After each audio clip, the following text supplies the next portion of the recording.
On the broadcast, I know that you tweeted about the Willard Hotel being some sort of a war room in those days before the attack on the Capitol. Tell us what exactly happened there and why it was so important. Bob Woodward and I found during the course of our reporting, and we detail it in our book, that the Willard War Room was the command center for Rudy Giuliani, Steve Bannon, John Eastman, and others on the eve of the insurrection, January 5th, 2021.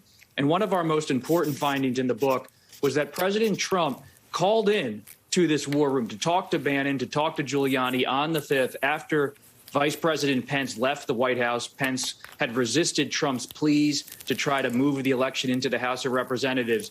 So you see in our book a coordination of sorts, a communication between the White House, its own political command center, and this outside command center at the Willard.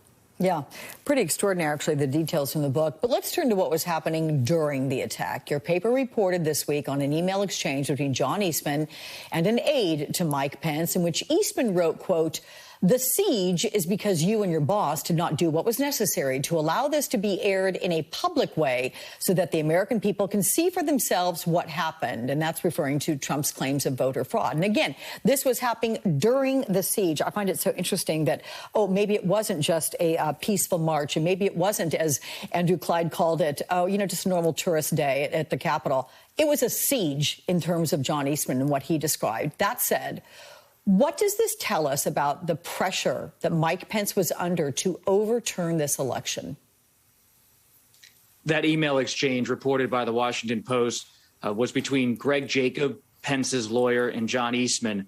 And that was not just an isolated exchange. As our reporting shows, John Eastman circulates his memo, which we uncovered, 2 pages, 6 points, what many people are calling a blueprint for a coup d'etat in the United States, circulates that on January 2nd. By January 4th, after still working with Bannon and Giuliani, Eastman comes into the Oval Office, meets with Pence, meets with Trump, and Trump says to Pence, standing next to John Eastman, listen to John, listen to John, listen to his argument.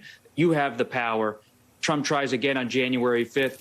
Eastman's doing his own work, and he continues to talk to Pence's team, including on the 6th.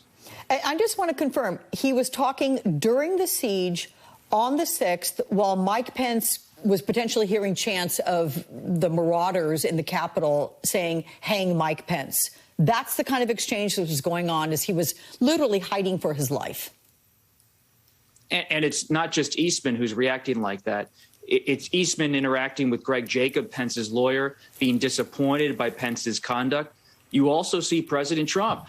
He's in the Oval Office. He's confronted by Lieutenant General Keith Kellogg. Pence is in trouble over at the Capitol. Trump just keeps watching television, is almost an idle person as this insurrection unfolds. Yet Trump, of course, had been very aggressive in pushing Pence in the days prior. Just extraordinary when you explain it like that. Hey, Robert, stay with me for just a moment. President Biden right now is taken to the podium over there at the G20 meeting. He is talking about this